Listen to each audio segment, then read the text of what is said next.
मौत का कमरा। अमीर हमजा अपने लश्कर को लेकर हफत मुल्क की जानिब रवाना हुए। कारान भी 12,000 सिपाहियों के साथ उनके लश्कर में शामिल था। 8वें दिन ये लश्कर एक ऐसे रेगिस्तान में पहुंचा जहां आदम ना आदमजाद, ना साया ना पानी। जमीन पर हर तरफ रेत ही रेत और आसमान पर चमकता हवा सूरज। अमीर हमजा ने कारान से पूछा, क्या हमें इस रेगिस्तान में से गुजरना पड़ेगा? ये तो आपकी मर्जी पर है। कारान ने जवाब दिया, आप देख रहे हैं कि यहाँ से 2 रास्ते हफत मुल्क की जानिब जाते हैं। एक रास्ता 20 रोज का और दूसरा 3 रोज का है। दूसरे रास्ते पर चलें तो हम 3 दिन बाद हफत मुल्क के पहले शहर में पहुँच जाएंगे। लेकिन मुश्किल ये है कि इस रास्ते में पानी का एक कतरा भी ना मिलेगा। पानी का जखीरा तो हमारे पास काफी है, अमीर हमजा ने कहा, इसलिए 20 दिन क्यों जाया किए जाएं? बेहतर यही है कि 3 रोज वाले रास्ते पर चलें। लश्कर उसी राह पर चलने लगा। रेगिस्तान ऐसा उजाड़ था कि दिल दहलता था। कारान का कहना सही निकला, वाकई इस राह में पानी भी ना मिला। अमीर हमजा और उनके साथियों को उम्मीद थी कि चौथे दिन हफत मुल्क के पहले शहर में दाखिल हो जाएंगे। लेकिन चौथा दिन भी गुजर गया और वो हैबतनाक रेगिस्तान खत्म ना हुआ। लश्कर वालों ने इस उम्मीद पर कि चौथे रोज पानी मिल जाएगा, दिल खोल कर पानी पिया था, जिसका नतीजा ये निकला कि पानी का जखीरा खत्म हो गया और अब किसी की छागल में एक कतरा पानी भी ना था। आसमान से सूरज आग बरसा रहा था। हर्षे तपकर तांबे की मानिंद सुर्ख हो गई थी। सवारों और उनके घोड़ों की प्यास के मारे बुरी हालत थी। तालू चटक रहे थे और होंठ खुश्क थे। अमीर हमजा ने कारान से कहा, तो कहता था कि 3 दिन बाद हफत मुल्क के पहले शहर में पहुंच जाएंगे, मगर आज चौथा दिन है और सहरा खत्म होने में नहीं आता। लश्कर में पानी की एक बूंद भी बाकी नहीं रही। अब बता क्या किया जाए? कारान ने हाथ बांधकर जवाब दिया, जनाब आली, बंदे की इसमें क्या खता है? 12 बरस पहले जब मैं इस रास्ते से गुजरा था तो 3 दिन बाद ही हफत मुल्क में पहुंच गया था। ऐसा मालूम होता है कि इस मुद्दत में रास्ते की शक्ल बदल गई है। अगर आप इजाजत दें तो मैं पानी की तलाश में जाऊं। जाओ, लेकिन जल्दी आना। कारान दिल में खुश होता हुआ अपने जवानों के पास आया। इन्होंने अपने पीने के लिए 5 दिन का पानी छुपा रखा था और वो चुपके चुपके अपनी प्यास बुझा रहे थे। कारान ने इनसे कहा, घोड़ों पर सवार होकर चलने के लिए तैयार रहो, मैं जाके हमजा को जहर देता हूँ। जो ही तुम्हें खबर मिले कि हमजा का काम तमाम हुआ, उसी वक्त उसके लश्कर पर हला बोल देना। हमजा के सिपाही प्यास से तड़प रहे हैं, उनमें लड़ने की बिल्कुल सकत नहीं। वो तुम्हारा हमला सहा ना सकेंगे। वो अपने लश्कर को खूब सीखा पढ़ाकर अमीर हमजा के पास वापस आया। इसके हाथ में पानी की छागल थी जिसमें उसने जहर मिला दिया था। पानी कहीं से मिला है? अमीर हमजा ने पूछा।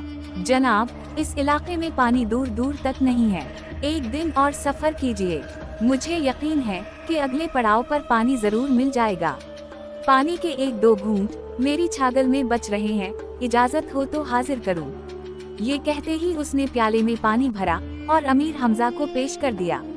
प्यास के मारे अमीर की हालत बड़ी खराब थी। बेइख्तियार प्याला हाथ में पकड़ लिया, मगर होंठों से लगाना चाहते थे कि एक ख्याल आया। दिल में कहने लगे, ये अच्छा मालूम नहीं होता कि मैं तो अपनी प्यास बुझा लूं और मेरे दोस्त प्यासे रहें। ये सोचकर प्याला लिंधूर की तरफ बढ़ाया और कहा, भाई लिंधूर, ये पानी तुम पियो। मैं तो सहराही का बाशिंदा हूँ, प्यास बर्दाश्त कर सकता हूँ। मुझसे ज्यादा तुमको प्यास लग रही होगी। लिंधूर बोला, मैंने तो सुबह ही पिया था, लेकिन हमारा दोस्त आदि पहलवान कल से प्यासा है। ये कह के इसने प्याला आदि की तरफ बढ़ा दिया। आदि पहलवान अधमुआ हो रहा था, मगर वो प्याला हाथ में पकड़कर हंसा और कहने लगा, भाई लिंधूर, तुम्हारी इस मेहरबानी का बहुत बहुत शुक्रिया, लेकिन जरा मेरा डील डॉल देखो और ये ननमीना सा प्याला देखो जिसमें मुश्किल से 1 छटांग पानी होगा। इससे मेरी प्यास क्या बुझेगी? ये कहकर उसने प्याला सुल्तान बख्त मगरिबी की तरफ बढ़ा दिया। इसने मकबल वफादार को थमा दिया। मकबल ने जी में कहा कि मैं अगर पानी पी लूं तो लोग कहेंगे कि अमीर हमजा तो प्यासे रहे और इस गुलाम ने पानी पी लिया। ये तो हमेशा की बदनामी है। ये सोचकर प्याला अमीर हमजा के पास ले गया और बोला, भाई हमजा, ये आप ही का हक है, आप ये पानी पी लीजिए। हम गुलामों और जानिसारों की प्यास उसी खुशी से बुझ जाएगी कि आपका हलक तर हो गया। अपने साथियों की इस मोहब्बत को देखकर अमीर हमजा रोने लगे और प्याला होंठों से लगा लिया। उमरू अयार पूरी रफ्तार से मक्के की जानिब दौड़ा चला जाता था कि एक जगह एक शख्स को दरख्त के नीचे खड़ा देखा। इसने सर से पैर तक सब्ज रंग का लिबास पहन रखा था और आंखों पर नकाब थी। उमरू हैरान हुआ, करीब जाकर कहने लगा, बड़े मियाँ, तुम कौन हो और यहाँ क्या कर रहे हो? ए उमरू, इतनी जल्द मुझे भूल गया? मेरा नाम खिजर है। अभी अभी कारन हबशी ने अमीर हमजा को जहर मिला पानी दिया है और वो प्याला अपने होंठों से लगाए हुए हैं। देर ना कर, फौरन वहाँ पहुँच और प्याला उनके हाथ से छीन कर फेंक दे। लेकिन यहीं से आवाज लगाता जा कि पानी ना पीना, पानी ना पीना। हर तेरी आवाज को हमजा के कानों तक पहुंचाएगी। इसके बाद हजरत खिजर ने उमरू को एक चश्मे का पता बताया और गायब हो गए। उमरू अयार ने अपना सामान वहीं पटका और पानी ना पीना, पानी ना पीना की आवाज हलक के पूरे जोर से लगाता हुआ दोबारा उसी रास्ते पर दौड़ने लगा जिस रास्ते से आया था। उधर अमीर हमजा घूंट भरने ही वाले थे। एक आवाज कान में आई, पानी ना पीना, पानी ना पीना। इन्होंने हैरान होकर हाथ रोक लिया और उफुक की जानिब देखने लगे। थोड़ी देर बाद फिर वही आवाज सुनाई दी और इस मर्तबा लिंधूर, आदि, सुल्तान बखत मगरिबी और मकबल वफादार ने भी सुनी। वो दिल में कहने लगे, या इलाही, ये क्या भेद है? आवाज तो उमरू यार की मालूम होती है, मगर वो यहाँ कहाँ? वो तो मक्के में बैठा आराम कर रहा होगा। अचानक धूल का एक बादल सहरा में उठा और करीब आने लगा। उमरू की आवाज उसी बादल में से आ रही थी। कारन कहने लगा, जनाब, आप इस आवाज की तरफ तवज्जो ना दें और पानी पी लें।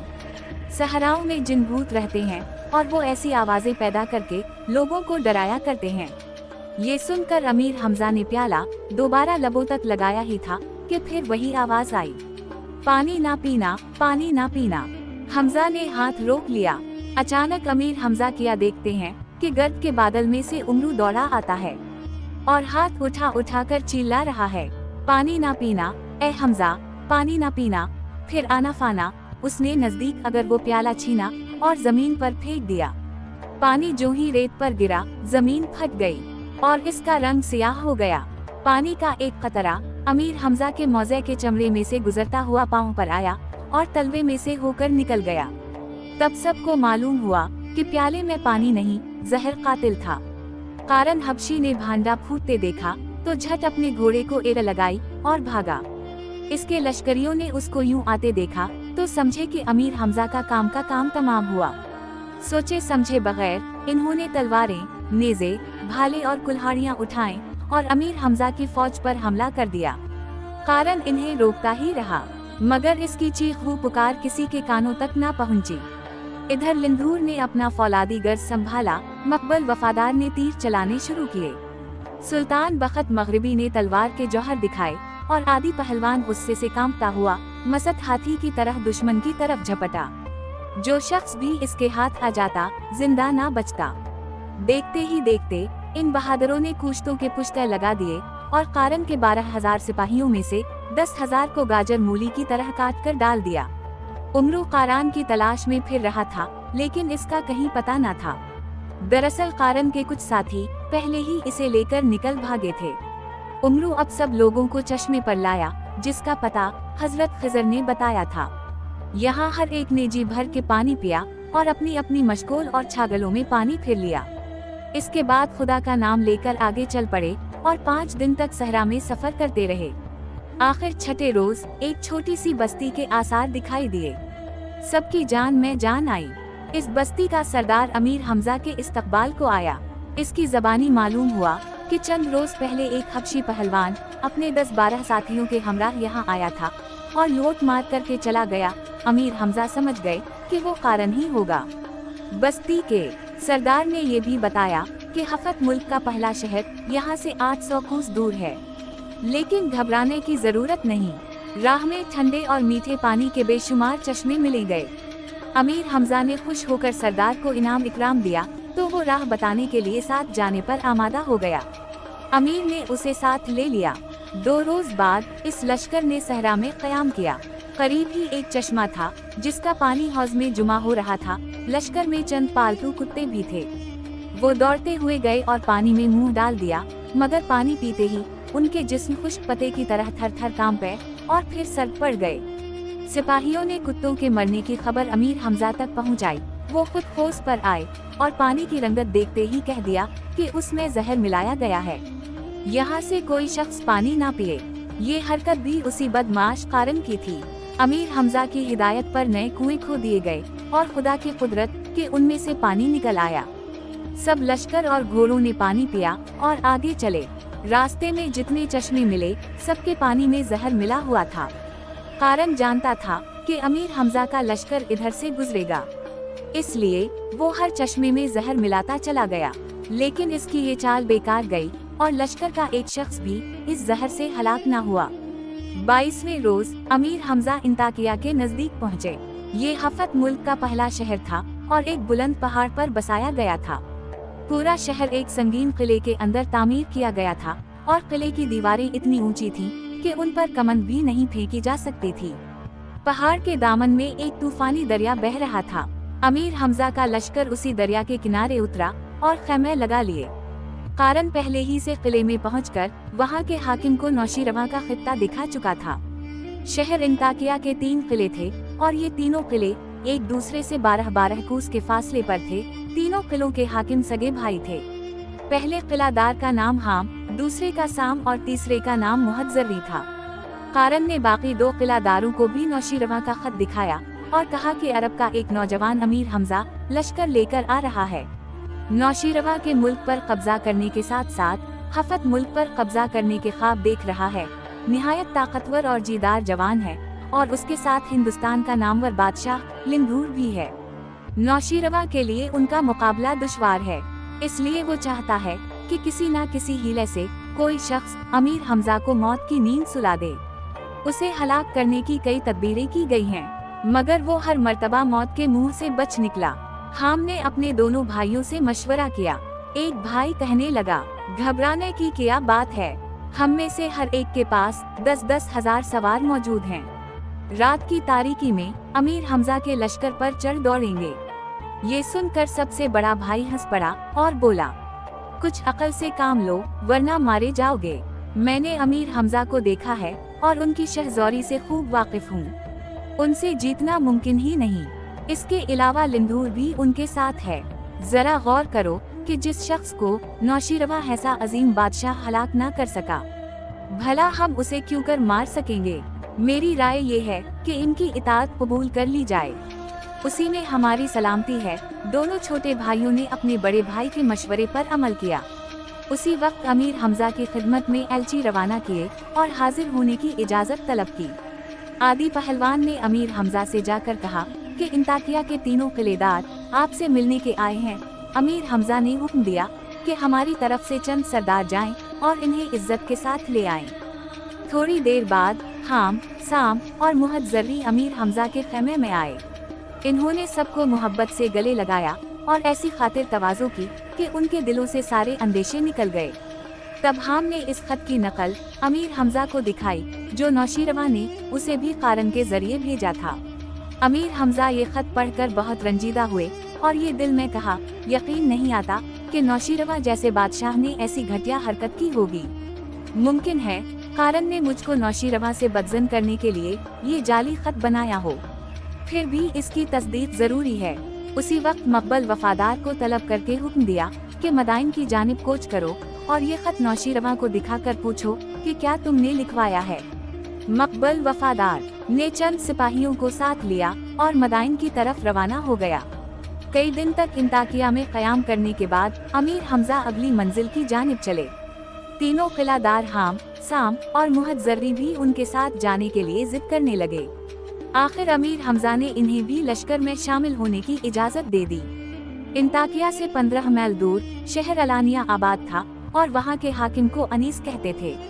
कारन जैशी इस दौरान में नौशीरवा के खत की नकल अनीस को पहुँचा के आगे जा चुका था। अलानिया का हाकिम बड़ा शरीफ, बदजात और मकार आदमी था। लड़ने भीड़ने की इसमें जुर्रत न थी। हाँ, मुकर और फरेब के हथियारों से काम लेना खूब जानता था। उसने जब सुना कि अमीर हमजा का लश्कर शहर की फसील के करीब आन पहुंचा है, तो निहायत शान व शौकत से 1000 सिपाहियों के झुरमुट में बाहर आया। अमीर हमजा के कदमों को बोसा दिया और कहने लगा, हुजूर ने बड़ा करम फरमाया कि यहाँ तशरीफ लाए। मैं अपनी खुश नसीबी पर जितना नाज करूं कम है। ए अनीस, हम तुझसे खराज वसूल करने आए हैं। नौशीरवा शहंशाह हफत अकलीम ने मुझे इस काम के लिए भेजा है कि बागियों से खराज वसूल करूं, और अगर वो अदा ना करें तो इन्हें मजा चखाऊं। आली जा, इस गुलाम को बगावत करने का हौसला कहा। अनीस ने गुड़गड़ा कर कहा, जितना जी चाहे खराज लीजिए, आपसे जंग करने का हौसला मुझ में नहीं है, बल्कि मैं तो चंद दिन आपकी महजबानी की इज्जत हासिल करना चाहता हूँ।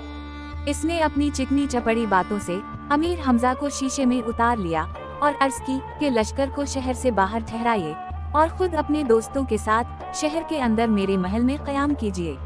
अमीर हमजा ने उसकी दरखास्त मंजूर की और शहर में आ गए। 2 रोज बाद अनीस ने कहा, आली जा, बंदे ने आपने एक निहायत उम्दा हम्माम बनवाया है, इसमें गुस्ल करके खुश होंगे। अगर हुक्म हो तो पानी गर्म कराऊं। इसने ये दरखास्त ऐसी आजजी से पेश की कि अमीर हमजा इनकार ना कर सके और कहा, अच्छा, जैसे तुम्हारी खुशी। अनीस का ये हम्माम दरअसल मौत का कमरा था और वो इसमें ना जाने कितने आदमियों की जान ले चुका था। इस हम्माम के बराबर में उसने एक कमरा निहायत खुशनुमा बना रखा था।